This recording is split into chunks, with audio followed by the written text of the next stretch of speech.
8h29, Aurélie Trouvé, notre invitée ce matin, députée LFI, NFP, présidente également de la Commission des affaires économiques de l'Assemblée nationale. Bienvenue à vous. Merci d'être avec nous ce matin dans le 6-9. L'actualité toute fraîche, puisque c'est tombé hier soir. L'État, via BPI France, sera donc actionnaire d'Opella, filiale de Sanofi, qui produit le Doliprane en France. C'est une annonce faite par Antoine Armand, le ministre de l'économie. Opella qui est en passe d'être cédé d'ailleurs à un fonds d'investissement américain. Est-ce que vous êtes satisfaite ce matin ? C'est une très très mauvaise nouvelle. Je rappelle que le Doliprane, c'est le médicament le plus utilisé en France, générique du quotidien, de l'antidouleur tout simplement. Et puis qu'il y a aussi 500 emplois qui sont en jeu dans 2 sites de production, à Lisieux et à Compiègne. Ce qui va se passer, c'est donc la cession de Opella, qui est la filiale de production de ce médicament qui appartient à Sanofi, à un fonds d'investissement américain, et l'on connaît... Donc c'est une mauvaise nouvelle que l'État soit actionnaire d'Opella. Alors, j'y arrive. Donc ça, le problème, c'est que ça passe à un fonds d'investissement américain qui détient 50% désormais du capital d'Opella. Alors, je vais vous dire, l'entrée au capital de l'État à hauteur de 1%, c'est extrêmement insuffisant. Ça ne permettra évidemment pas le contrôle des décisions prises sur la production du Doliprane. Et il y a des risques de délocalisation de la production. On l'a connu auparavant dans des cas similaires, et le risque de suppression d'emplois. Donc là, on est en train de brader, si vous voulez, un actif stratégique à un fonds d'investissement américain, et c'est très grave. Vous pensez qu'il aurait dû, je crois que ça a été dit par LFI, l'État, il y aurait dû une nationalisation de Doliprane ? Alors la première chose qu'aurait dû faire l'État, et c'est tout à fait possible, c'était déjà de bloquer cette cession. Ça s'est fait aussi. Il y a quelques années, par exemple, Bruno Le Maire avait bloqué la cession des supérettes Carrefour, si vous voulez, au fonds canadien Couche-Tard, en considérant que les supérettes étaient des actifs stratégiques. Bon, là, en l'occurrence, le gouvernement, quand même, aurait dû considérer que la production du premier antidouleur français, dont on a connu des pénuries, vous vous souvenez, pendant la crise du Covid, que ça aurait dû être bloqué. C'était possible par la loi française, et le gouvernement ne l'a pas fait. La deuxième chose, effectivement, c'est que, étant donné cette cession, alors, le gouvernement devrait rentrer à plus de 50% dans ce capital pour réellement contrôler. Mais on cherche 60 milliards aujourd'hui, Aurélie Trouvé. C'est raisonnable. C'est ça le problème. Et on n'a pas l'argent pour le faire aujourd'hui. Vous avez vu quand même le prix que rachètent les Américains. C'est plus de 15 milliards d'euros, donc c'est considérable. Alors d'abord, l'argent, il y en a évidemment dans les caisses de l'État pour faire ça. C'est des choix politiques. Et on va en arriver à la question du budget, parce que évidemment, le gouvernement nous dit mais on est à l'os. Nous ne sommes pas à l'os si nous considérons que nous revenons sur l'ensemble des cadeaux fiscaux faits aux plus riches et au profit des multinationales depuis 7 ans et la présidence Macron. Je rappelle par exemple que Sanofi, qui est en train de vendre un actif stratégique à un fonds d'investissement américain, a touché 1 milliard d'euros. 1 milliard d'euros d'aide publique en 10 ans. Donc par ailleurs, il y a de l'argent public qui est dilapidé sans contrepartie à ces multinationales, et ça, c'est inacceptable. Donc il faut rendre impôt recherche, oui, c'est ça. Entre autres, il faut rendre donc l'investissement, les aides publiques et la dépense publique efficaces. Arrêter de verser comme ça à des multinationales comme Sanofi de l'argent public, et derrière, de le laisser délocaliser potentiellement. Mais Aurélie Trouvé, il faut faire des économies. Il y a 2 anciens ministres, Olivier Grégoire et Gérald Darmanin, qui ont suggéré à l'État de vendre 10% de ses participations dans plusieurs entreprises. Histoire de faire des économies, ça pourrait représenter 18 milliards à peu près. Vous n'êtes pas de cet avis ? Il faut trouver de l'argent aujourd'hui. Alors, mais justement, depuis une semaine, vous avez vu, en commission des finances et en commission des affaires économiques, nous avons démontré, par des votes à la majorité, qu'un autre budget est possible. Oui, vous avez proposé 50 milliards d'impôts supplémentaires. Vous avez perdu. Alors, ça a été retoqué. Ça n'a pas été voté, oui. Voilà. Attention, oui, mais chacune des propositions par ailleurs a été votée, d'accord ? C'est à la toute fin que le Rassemblement national a rejeté cela pour sauver une nouvelle fois le gouvernement. Mais chacune des propositions a été votée à la majorité. Et donc ces 50 milliards d'euros supplémentaires étaient uniquement... Que certains qualifient de carnaval fiscal. Alors, le carnaval fiscal, excusez-moi, il est du côté du gouvernement et de Michel Barnier.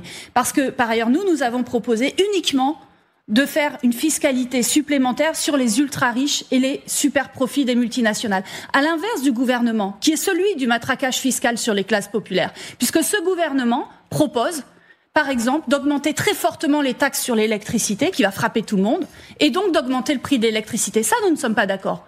Nous voulons de la fiscalité sur les plus riches et les multinationales. Oui, un autre budget est possible, à condition, d'accepter le partage des richesses. Parce que les ultra-riches se sont considérablement enrichis depuis les 7 ans de présidence Macron, tandis que tout le reste des Français a perdu du pouvoir d'achat. Pour nous, ça, c'est inadmissible. Il faut à nouveau une fiscalité de justice Aurélie sociale. Trouvé, on a vu quand même, vous parlez de la commission des finances, mais cette commission des finances, c'est-à-dire que votre pratique de fiscalité, de ce que d'aucuns qualifient de matraquage fiscal, elle a échoué. C'est-à-dire que quoi que vous disiez, aujourd'hui, vous avez été retoqué en commission des finances. Vous avez perdu la partie. Maintenant, clairement. On n'a pas perdu la bataille. Ah bah si, vous avez perdu, nous n'avons pas cette bataille-là. Je vais vous dire, nous n'avons pas perdu la bataille, parce que d'abord, pendant une semaine, proposition par proposition, ça a été quand même voté par une majorité. Le texte qui arrive à l'Assemblée, c'est pas celui-ci. C'est donc à la fin seulement que le Rassemblement national vient sauver le gouvernement. Et deuxièmement, il reste l'hémicycle. Oui, mais on part du texte initial aujourd'hui, Aurélie Trouvé. Bien sûr, mais dans l'hémicycle, à nouveau, nous allons voter. Nous allons voir qui est d'accord ou pas pour augmenter les taxes que vous avez perdu en commission. Nous allons voir qui est d'accord ou pas pour augmenter le prix de l'électricité. Est-ce que vous pouvez reconnaître que vous avez perdu en commission des finances? Est-ce que vous pouvez reconnaître que vous avez perdu cette bataille-là? À la toute fin. Par contre, nous avons gagné des votes un par un, et non seulement pour chercher des recettes uniquement, j'ai envie de dire, dans les poches des ultra-riches et des actionnaires, des grands actionnaires, mais également pour empêcher l'austérité budgétaire. Je vais vous donner un exemple. En commission des affaires économiques, le gouvernement est arrivé avec une proposition diminuer de 50 millions d'euros le budget de la Poste. C'est-à-dire qu'on attaquerait des agences, des services publics de la Poste. D'accord ? Vous savez que c'est essentiel pour les Françaises et les Français sur notre territoire. De moins en moins. Voilà.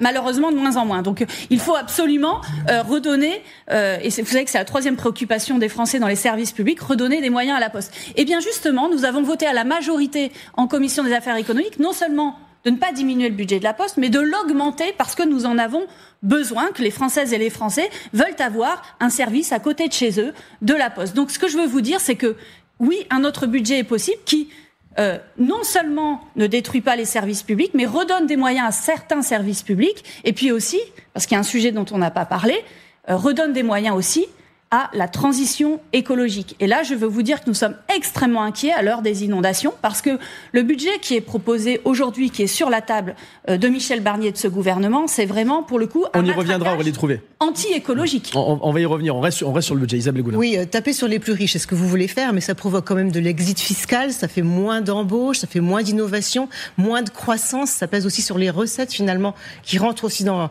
le budget. Et on sait bien que déjà ces recettes, elles ont bien baissé cette année, on se demande pourquoi on a un tel trou, alors ça va encore être accentué si vous faites ça. Au contraire, je crois que nous avons un budget à la fois juste, je l'ai expliqué, qui va permettre de partager les richesses, de prendre à ceux qui se sont le plus enrichis, c'est-à-dire les ultra-riches depuis 7 ans, mais aussi efficace.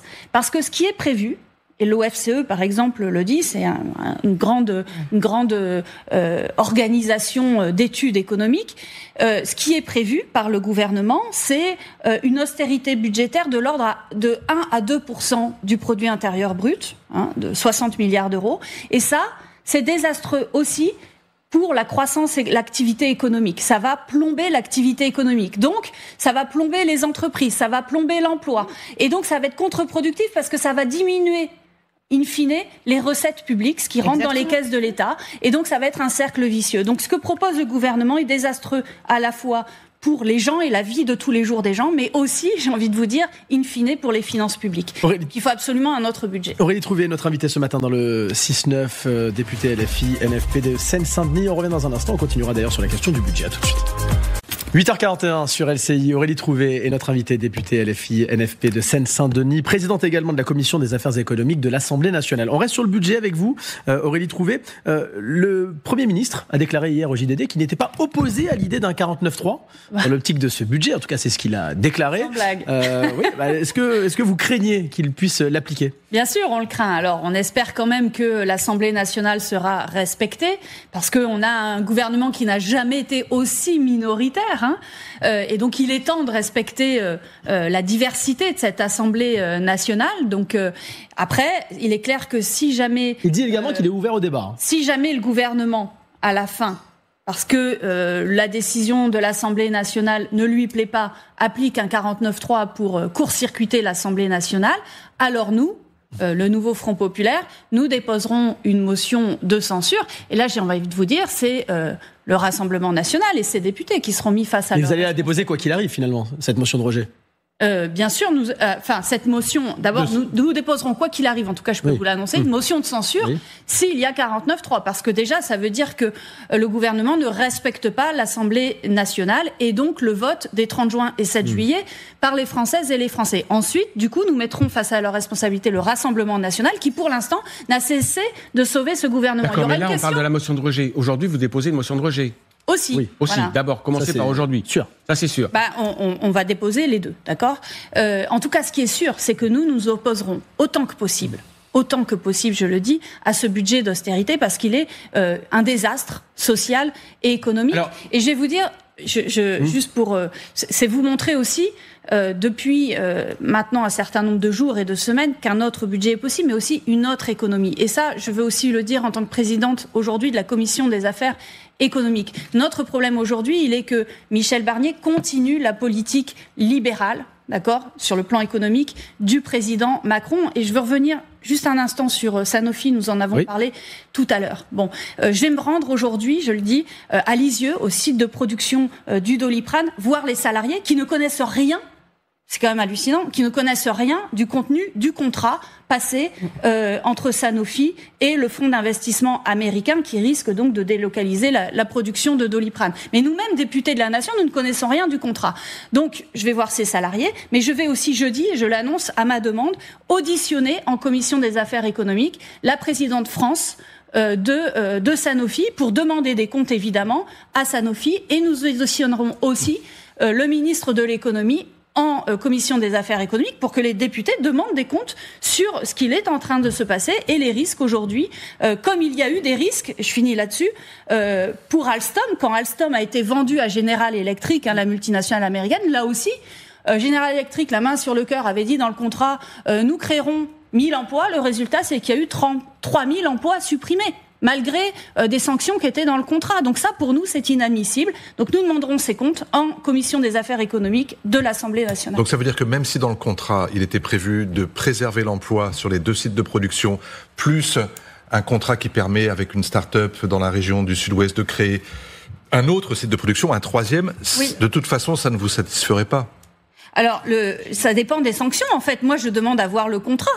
Parce que dans le cas de General Electric, qui s'est approprié Alstom, dans ce cas-là, en fait, les sanctions étaient bien trop faibles. Donc, évidemment, il faut déjà savoir quel est le contenu du contrat, que l'État demande donc des comptes et sanctionne fortement, j'espère que c'est le cas dans le contrat, la multinationale, et surtout qu'il n'y ait plus un seul euro public donné à Sanofi sans contrepartie très forte, à l'inverse des 1 milliard qui ont été versés pendant 10 ans sans contrepartie. Et vous ne trouvez pas ça normal qu'un grand groupe comme Sanofi puisse choisir comme stratégie d'investir davantage et massivement sur les maladies qui sont les plus, j'allais dire, les plus mortelles, c'est-à-dire le cancer, c'est-à-dire la sclérose en plaques, c'est-à-dire vraiment des maladies du 21e siècle, que sur un simple antalgique, même si, encore une fois, on en prend tous autour de cette table, mais j'allais dire qu'il n'a pas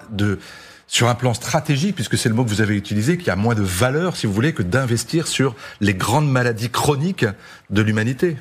D'abord, Sanofi doit faire les deux, et Sanofi doit des comptes aux Françaises et aux Français, parce que ça concerne la santé des Français, ça concerne le premier antidouleur utilisé par les Français. Vous savez à quel point c'est essentiel. Quand vous avez votre enfant qui a mal, oui, il faut pas attendre 5 jours avant de pouvoir lui donner un antidouleur. Donc ça, c'est la première chose. Deuxièmement, les entreprises, les multinationales privées, ne font pas ce qu'elles veulent. Voilà, parce qu'elles bénéficient d'abord des aides publiques de l'État, elles bénéficient de ces infrastructures, elles bénéficient de salariés qui ont été bien formés par l'État et qui ont une bonne santé publique grâce au système de l'État. Donc le libéralisme économique qui a été poussé à son paroxysme par le président Macron, ça ne va pas. Non, les multinationales ne font pas ce qu'elles veulent. Et d'ailleurs, dans l'histoire, elles n'ont jamais fait ce qu'elles veulent. Ça n'est que depuis cette parenthèse ultralibérale qu'elles font à peu près ce qu'elles veulent. Et ça, c'est un désastre pour la vie des Françaises et des Français. Il est temps que l'État reprenne la main sur l'économie. Oui, une autre économie. Elle leur donne des emplois quand même. Elle leur donne des emplois, les multinationales. Alors le problème de Sanofi, c'est que elle en a supprimé quand même un certain nombre, y compris dans la recherche et le développement, et malgré les aides publiques qui lui ont été données pour ça. Aurélie Trouvé, j'aimerais qu'on passe à un autre sujet. Bruno Retailleau rencontre Emmanuel Macron en tête-à-tête pour la première fois d'ailleurs. tout à l'heure à 10h à l'Élysée. Il était avec Michel Barnier à la frontière italienne sur les traces de Giorgia Meloni. Vous savez que l'Italie a renvoyé des premiers migrants en dehors de la zone UE, en Albanie, la semaine dernière. Le Premier ministre a déclaré que ce procédé n'était pas applicable en France. Est-ce que cela vous rassure ? J'ai envie de dire un mot là-dessus, parce que d'abord la première chose que je veux dire, c'est qu'une nouvelle fois, on a un chapitre qui s'ouvre de la part de ce gouvernement et de la Macronie sur l'absolue nécessité d'être plus ferme sur l'immigration. D'abord, vous avez remarqué qu'ils nous mettent en avant ça chaque fois qu'il s'agit de faire oublier un autre sujet. En l'occurrence, là, le budget d'austérité à venir. D'accord ? Moi, j'aimerais, en tant que parlementaire, que nous votions... Vous savez que c'est un contre-feu de leur part ? Bien sûr, c'est un contre-feu, une diversion. J'aimerais d'ailleurs que nous votions des lois utiles pour les Français. Il y a une loi immigration quasiment tous les 2 ans, qui ne vise qu'à une chose, c'est à rendre la vie des migrants encore plus dure. D'accord ? Et moi, je rappelle que votre parti, Manuel Bompard, Lucie Castet notamment, à gauche, NFP ou LFI, voudrait régulariser tous les migrants. C'est un peu ça le sens. J'y arrive là-dessus, c'est que propos de Manuel Bompard. Nous pensons que de rendre la vie des migrants de plus en plus dure, d'abord, c'est inefficace parce que les migrants, ça ne les dissuade pas de venir, mais surtout, et je veux dire ça, c'est que nous considérons que l'essentiel est d'avoir un accueil digne des migrants et que les migrations sont une richesse sociale, économique et culturelle pour notre pays. Et qu'il est temps de leur permettre de travailler, de se loger. C'est ça qui permet aussi une intégration pleine et entière dans la société. Vous êtes pour une ouverture absolue des frontières. Si, quand on vous écoute là, c'est bon, faut accueillir absolument tout le monde. Vous êtes sur la ligne de Lucie Castet, il faut accueillir absolument tout le monde, sans préjuger de l'égalité. Très précisément, et nous avons travaillé ça longuement, et y compris sur le plan social et économique, très précisément, il s'agit pour nous de régulariser l'ensemble des travailleurs, d'accord, l'ensemble des familles qui ont des enfants scolarisés, et ça permettra bien au contraire de favoriser l'emploi, de favoriser finalement la vie de tous les Françaises et les Français, plutôt que de contribuer une nouvelle fois à cette inhumanité vis-à-vis des migrants. Merci Aurélie Trouvé d'être venue ce matin dans le 6-9 avec nous et bon courage parce que les débats s'annoncent houleux à l'Assemblée nationale, on l'imagine avec le budget. Les débats vont débuter ce soir à l'Assemblée nationale.